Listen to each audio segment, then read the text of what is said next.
All right, this is Ricky Reacts. This is a little different because it could be questions about anything that I might not know the answer to, but I'll still answer it anyways. So we're going to see how this goes.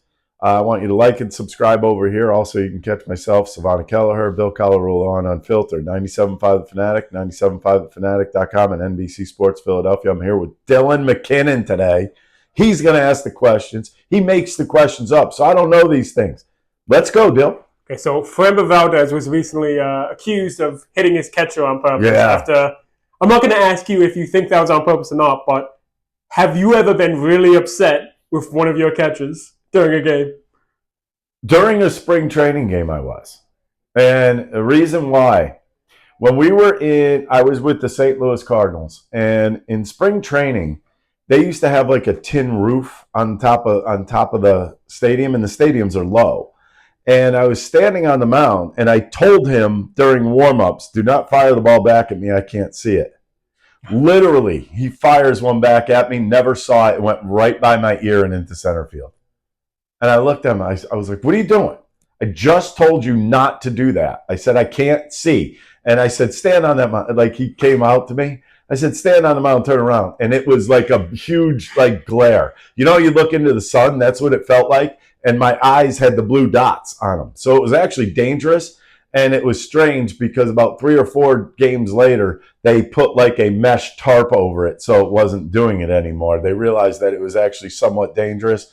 Yeah, that's the only time I've actually been livid at a catcher. I have been a little livid where I didn't want to throw a certain pitch and they tap themselves on the chest and they say it's on them, and I've given up a home run on that pitch. So I've been a little pissed off about that, but not really at the catcher. It's just, I didn't make the pitch, but it wasn't necessarily the pitch that I wanted to throw. So I guess that could go either direction. But no, I mean, I had Mike Lieberthal as a catcher. He was good. Gary Bennett was the backup there. He was excellent. Yeah, I never really had a lot of problems with catchers. No. Never attempted to cross up a catcher on purpose? No, I think that's crazy. You could kill them. I mean, in all honesty, you could really hurt somebody. Like if they called a curveball, and I threw my curveball probably 80 miles an hour. I threw my fastball high 90s. So think about this. You're waiting for something soft. All of a sudden, it's right in your neck. Yeah, that's not something I would advise anybody to do, is fire one at a catcher just for giggles. I don't think that's the best thing in the world. It's not the best play in the world. Okay, so there was a really bad trade in the NFL, Micah Parsons. Yeah. When I say worst trades in sports, what comes to your mind? Worst trades in sports. Well, was it a trade? Yeah, Saquon. No, he was a free agent. Oh, Saquon signed here. He just signed here. That would have been a worse trade for the Giants if that happened. Wow, worst trades in history. Trading me to the Cardinals, I guess. No, I'm trying to think. I guess for me, it was probably the Oakland A's sending Mark McGwire to the Cardinals. Reason being, back then, we didn't see the A's too much. But I'll never forget Mark McGwire. I believe it was his first series coming over to the Cardinals, and he absolutely destroyed a couple pitches off of Tyler Green. And he got just about everybody in that series. He was hitting them in the upper deck at Veterans Stadium against us. But to me, I mean, it turned out great for the Cardinals, but for the A's, it wasn't the smartest things in the world. Wish they would have just kept them in the American League and been done with it. But obviously they weren't going to pay him the following year, so they had to let him go. But I would say that would be a pretty bad trade. Did you have one? I mean, the first thing that comes to mind, I wasn't alive for it, but Ryan Sandberg. Oh, the Ryan Sandberg, Larry Boa too was in that. Yeah, that was pretty bad. Hall of Famer. Yeah. I mean, that's not a good thing. Not a good. You're right. That would be one of the bigger ones. Andrew Bynum. Well, I mean, I could remember, like for me, I guess when Darren Dalton and Jim Eisenreich got traded to the Marlins, it sucked because Darren Dalton was like our leader in the clubhouse, and he was always there for you in good times and bad times. And in all honesty, that changed the whole complexion of our clubhouse when Darren went over to the Marlins. I think it was great for him, just in the sense that he got to go and win a World Series. Kind of wish I went with him. That would have been fun to win a World Series. But, yeah, I mean, that Darren Dalton trade for me because it was personal more than anything else. But it was one of those things we kind of lost our heartbeat when he went over there. But I will say this much: I did get to face him last game of the season.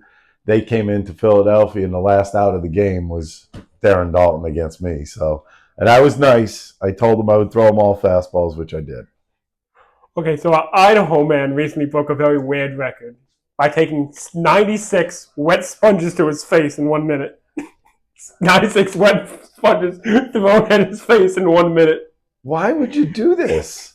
The man holds over like 100 of these weird records. Okay, but who cares about sponges being thrown? Wet sponge. I guess that could be a little. I guess it would be more annoying than like hurtful. But what the hell are you doing, dude? Seriously. I mean, that's like me. I don't even know what I would do. Like eat 70 chicken chalupas in one sitting or something like that. That's just stupidity at its very best. What are you thinking? You just want to be famous for doing something stupid? That is typical. By the way, that is typical social media thing that somebody wants to be known for something dumb.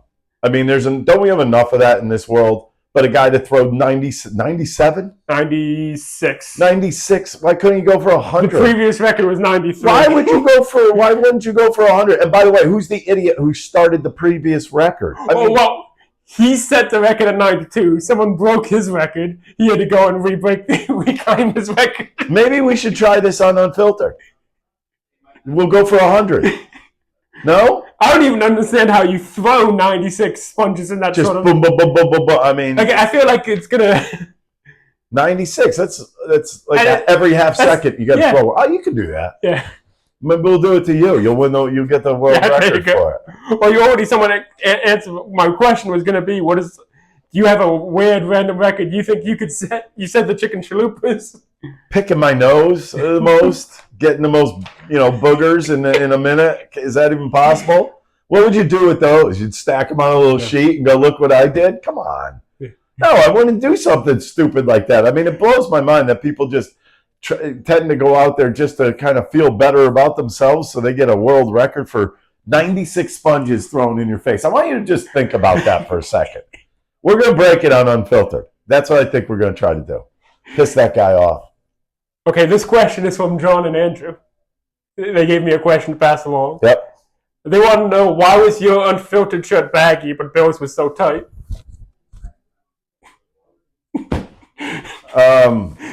Because Bill wears 2 sizes too small. That would be my first guess. Or do I wear oversized shirts? I mean, this is a little big. I need new wardrobe, guys. That's my new thing. So if there's anybody out there who wants to sponsor a wardrobe, come on at me. I'm good. I'll do your ads. I don't care. I'll sell. But I don't know. Bill, you know what? I've never seen him wear anything baggy. Nothing. Absolutely nothing.